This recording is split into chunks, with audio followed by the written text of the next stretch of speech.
Om Swastiastu, Bali Postok kembali menjumpai Anda, pemirsa Bali TV dimanapun berada, dan bersama saya Nyoman Winata, Redaktur Pelaksana Harian Bali Pos. Kita sudah memasuki akhir tahun 2023, tentu menarik untuk kita kupas catatan pertumbuhan dan perkembangan ekonomi Bali di tahun 2023 dan bagaimana prospeknya di tahun 2024. Kita akan wawancarai Prof. Ide Bagus Rakeswadana, Guru Besar FEB Undiknas Denpasar. Kita sapa dulu narasumber kita, Om Swastiastu, Prof. Om Swastiastu, Pak Manilate. Gimana kabarnya, Prof? Sehat? Sehat, baik. Sehat. Kita berada di ruangan perpustakaan ini, Prof, ya? Perpustakaan. Punyanya Undiknas. Dan di sini sangat nyaman, Prof. Ya, kita harus nyaman. sambil wawancara juga tempat ini. Prof, kita bicara tentang ekonomi Bali di tahun 2023. Setelah COVID, Prof. Setelah COVID. Gimana, Prof? Kalau secara umum, Prof? Secara umum, kalau saya melihat dan saya perhatikan dengan berbagai data yang ada, perbaikan sudah mengarah ke arah 100% normal. 100% normal. Karena wisatawan sudah mulai sampai 2 juta di atas yang asing datang ke Bali, dan itu pun Cina belum masuk. Banyak maksudnya. Kalau bisa China masuk mungkin akan lebih banyak lagi. Tapi yang datang sekarang ini sudah yang cukup berkualitas, sehingga boleh dikatakan kalau dalam bahasanya ribuan ribuannya. Sudah ribuan. Sudah ribuan, dan ini akhir Desember ini pasti akan banyak juga tamu datang. Pertumbuhan ekonomi juga sudah bagus di atas rata-rata nasional. Meskipun agak melambat di triwulan ketiga, tapi di triwulan 1 dan 2 sudah cukup baik. Dulu ketika pandemi kan itu yang semua. Karena kita tahu bahwa Bali ini sangat tergantung dari sektor tersier. Sektor tersier itu adalah sektor yang ketiga, itu adalah jasa. Jasa itu 68% loh. Di mana sektor pariwisata 52 sampai 54. Nah, pariwisata sangat tergantung dengan mobilitas. Ketika pandemi kan mobilitas itu yang nggak boleh, matilah Bali, dan minus paling tinggi di Indonesia. Seperti itu sekarang. Tapi kan dulu pernah kita juga berbincang tentang bagaimana prediksi ketika bicara rebound tahun 2025. Ya. Tapi kalau ternyata fakta gimana, Prof? Apakah kita harus Faktanya menunggu 2025? lebih cepat ya? karena mungkin ini faktor kesadaran manusia, orang-orang yang ada di dunia ini untuk ikut vaksin dan segala macamnya, sehingga lebih mempercepat kembalinya kesehatan itu. Cuma kita takutkan jangan sampai ada lagi pandemi berikutnya ataupun penyakit lain berikutnya yang akan sedikit menghambat mobilitas orang, dan kalau itu terjadi maka bencana lagi datang ke kita. Artinya tidak perlu menunggu 2025 ya? Ya, 2023 sudah mulai dulu ada. memang prediksi ada yang bilang 24, 2025, ternyata 2022 sudah mulai menanya baik, dan sekarang 2023 sudah boleh dikatakan normal. Okay.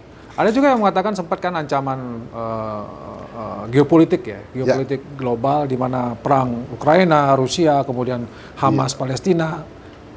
Prof melihatnya nggak ada ya dampaknya bagi Bali sebenarnya? Begini, kalau lihat dari sisi pariwisata mungkin tidak, tapi dari sisi perdagangan ya, karena ada beberapa komoditas kita datang dari sana. Tapi kalau pariwisata agak cukup jauh, karena memang benar bahwa pariwisata itu sangat tergantung dari rasa nyaman dan aman. Nah, kita harus jaga itu rasa aman itu dan rasa nyaman itu. Ya kan, Gaza itu cukup jauh. Kalau itu daerahnya mungkin dekat-dekat sini, misalnya di Timor Leste ataupun di daerah Malaysia, mungkin akan terganggu. Dia kan cukup jauh. Ya, tapi dari sisi ekonomi yang lain terganggu.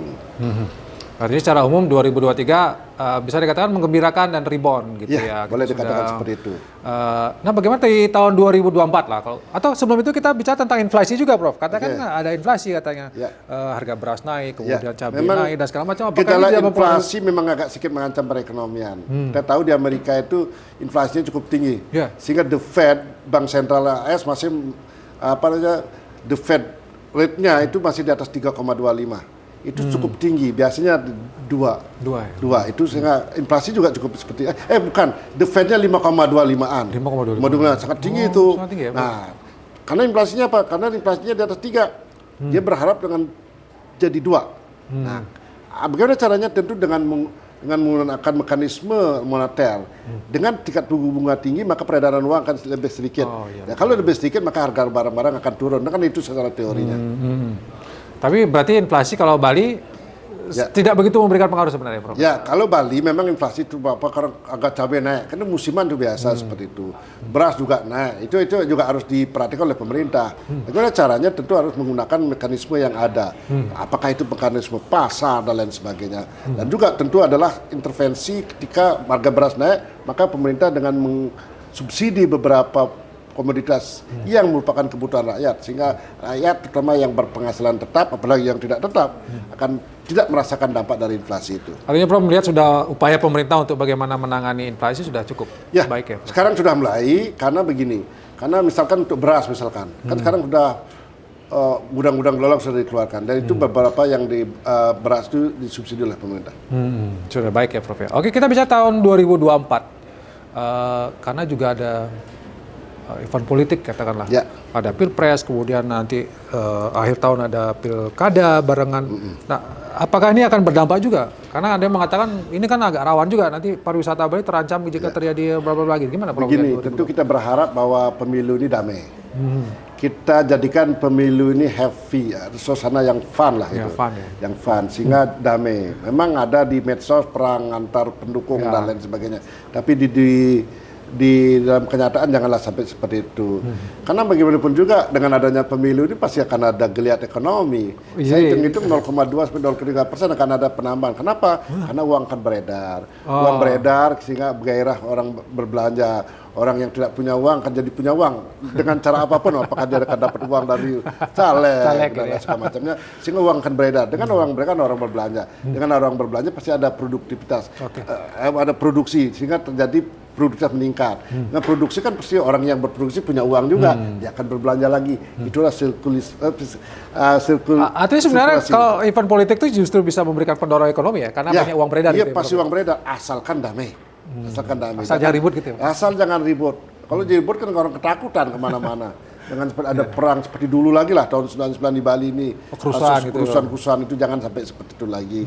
Ya damai-damai saja boleh lah, berperang narasi dan segala macam. Tapi untuk dalam kehidupan kegiatan sehari kita berteman juga kan seperti itu. Jadi kalau Prof melihat di tahun 2024 ya akan terjadi pertumbuhan ekonomi, khususnya Bali akan lebih baik lagi, Prof? Akan lebih baik. Sekarang kan sudah pada posisi yang memang yang terakhir kalau saya baca dari data itu 5,35. Tapi rata-rata menurut saya, perkiraan saya 5,6 bisa tersentuh. Sekitaran itu loh. Di 2024? 2024. Tapi 5,7 kalau bagus. Kalau pariwisata seperti ini. Tentu juga kita harus tetap jaga pariwisatanya yang berkualitas. Nah, artinya jangan pariwisata itu yang mendatangkan mass tourism. Kalau itu terjadi, ya yang kita dapatkan adalah sampah-sampah aja sedikit sekali. Karena mereka pas-pasan bawa, makan minumnya mereka juga bawa sendiri, artinya di restoran mereka tidak ada multiplier effect bagi yang lain. Begitu. Jadi harus ada semacam juga Prof ya, mengarahkan bagaimana di 2024 ini pariwisata kita menjadi semakin berkualitas. Gitu. Yang berkualitas, mungkin yang selama ini ada Mas Dorm, itu kan bisa menghidupkan juga para pedagang kaki lima, pedagang itu kan bisa hidup. Cuma yang kalau yang berkualitas itu beda. Dia nginap semalam makan dengan minimal $10, minimal 15 dibandingkan dengan yang tidak berkualitas $1 mereka berdua, kan ya cukup yang mie yang murah-murah itu kan itu yang terjadi selama ini yang lalu-lalu loh. Ketika mass tourism dari negara tertentu yang datang ke Bali ini, memang biaya paling banyak, tapi multiplier efek akibat kedatangannya tidak terasakan oleh masyarakat Bali secara keseluruhan. Artinya dengan pariwisata kita di tahun 2024 asalkan berjalan dan terus berkembang, itu akan bisa memberikan efek yang bagus bagi ada problem juga yang sekarang ini terjadi adalah dengan kemacetan di mana-mana. Ini solusinya memang harus ada terobosan berani. Saya sebenarnya bisa memberikan solusi kalau mau, tapi secara politis mungkin tidak diterima. Tidak dengan jalan, tidak dengan apa, tapi dengan mekanisme ada pengaturan umur kendaraan. Pembatasan umur kendaraan. Iya, seperti di Singapura. Singapura itu di Orchard Road boleh lewat yang umur di atas 8 tahun. Nah, sama dengan di Bali ini, mungkin bisa agak melebar penjelasan ini, boleh kan? Penjelasannya. Sama dengan kita punya lemari. Baju bertambah terus, yang rusak paling 1-2, tapi dalam 1 minggu kita bisa beli. Kan numpuk dia, persis seperti di Bali ini. Tiap hari datang ribuan sepeda motor, ratusan mobil yang bertambah terus tanpa ada mekanisme mengurangi yang mekanisme yang formal. Nah, kalau di beberapa negara itu kan umur sekian, umur sekian pajaknya lebih tinggi. Mobil tua, sepeda motor tua, pajaknya lebih tinggi, semakin lama semakin tinggi, sehingga orang tidak lagi memelihara yang tua, dijual lagi atau di scrapping, dirusak, atau dilempar ke daerah-daerah yang memang masih dengan harga yang lebih murah untuk mencari uang muka beli motor baru.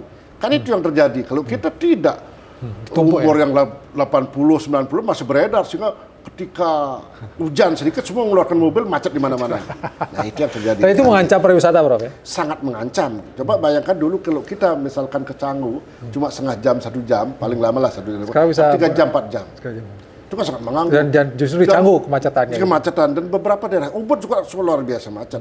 Sehingga prediksi itu planning dari travel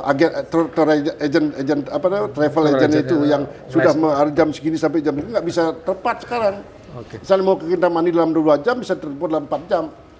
Makanan di sana sudah basi, kan seperti itu yang terjadi sekarang. Dan kalau tidak disikapi, tidak di manajemen dengan baik, akan mengancam juga pariwisata kemacetan. Satu lagi Prof, yang pungutan yang 150.000. Begini, apakah itu akan mempengaruhi kira-kira? Ya, kalau pungutan itu saya sebenarnya yang setuju. Kenapa? Karena itu kan tidak lebih dari $10. Tapi kalau itu digunakan dengan baik. Oh, catatannya itu, Prof. Ya, catatannya itu. Tapi kalau wisatawan dipungut segitu nggak keberatan? Biasa kan $10 sama 150.000, kita keluar negeri kok makan kadang-kadang di Singapura satu piring aja 150.000 kok. Ya, kan bagi wisatawan, apalagi yang berkualitas nggak jadi masalah. Asal dia kenyamanannya terjaga. Nah, itu lagi, Prof. Itu uang itu tentu harus ada yang khusus yang mengelola. Tidak lagi, mohon maaf, tidak masuk APBD. Kalau masuk APBD lagi kemana-mana larinya. Memang khusus, Pak. Dan harus khusus akan menjaga pariwisata budaya, menjaga untuk menjaga keunikan budaya adat Bali, apakah seperti alam itu, lingkungan juga, alam lingkungan, pura-pura, dan itu kan itu dari dana. Misalkan berapa ratus miliar dapat itu, tapi benar-benar dikelola. Kita harus sadar bahwa itu uangnya untuk menjaga Bali, menjaga budaya Bali, menjaga adat Bali, menjaga agama yang ada di Bali. Asal pemanfaatannya. Asal pemanfaatan bagus. Itu. Oke, Prof. Mungkin di ujung ini closing statement-nya sekalian juga berkaitan dengan kira-kira apa yang mesti dilakukan oleh pemerintah gitu ya, supaya 2023 kan sudah lewat ini. Kita bicara 2024. Apa yang mesti dilakukan pemerintah supaya pertumbuhan ekonomi lebih baik lagi? 2024 itulah tahun politis. Tahun politis adalah tahun di mana kalau tidak disikapi atau di manajemen dengan baik bisa jadi buruk untuk ekonomi. Tapi kalau itu berjalan baik maka akan baik. Menjadi pendorong ekonomi. Yang pendorong. Memang di triwulan pertama masih mungkin agak hangat-hangat. Mudah-mudahan di triwulan kedua itu menjadi lebih baik. Saya prediksi akan jadi lebih baik kalau kita bisa menjaga kondisivitas dari sisi keamanan. Kalau itu bisa jaga, maka Bali akan jadi baik. Dan seperti yang saya katakan tadi, bagaimana memanajemen ini terutama yang tidak nyaman bagi wisatawan. Itu. Ya, harus ada terobosan. Siapa itu yang melakukan? Tentu adalah eksekutif dan legislatif yang buat aturan. Mereka harus kerjasama. Ini loh, ini ada masalah kita harus kita carikan solusi. Nah, solusi itu tentu mereka berdua. Beliau berdua lah, lembaga-lembaga ini. Oke. Terima kasih, Prof, atas semacam pencerahan, juga memberikan kita gambaran gitu ya. Yang paling penting sebenarnya ketika situasi aman, nyaman gitu ya, Prof ya. Bali akan menjadi tetap destinasi wisata pilihan sehingga perekonomian akan tetap berjalan dengan baik. Tapi itu tadi syarat-syaratnya harus dipenuhi. Melenceng sedikit tadi tentang bagaimana upaya kemacetan. Saya kira mungkin ini perlu juga disambut ya, ada pembatasan usia kendaraan sehingga tidak macet dan mungkin kita stres di jalan. Ya, mudah-mudahan perekonomian kita di tahun 2024 bisa lebih baik lagi. Demikian Bali Post Talk kali ini, saya ucapkan terima kasih. Saya tutup dengan Prof Santi. Om Santi. Terima kasih, sampai jumpa.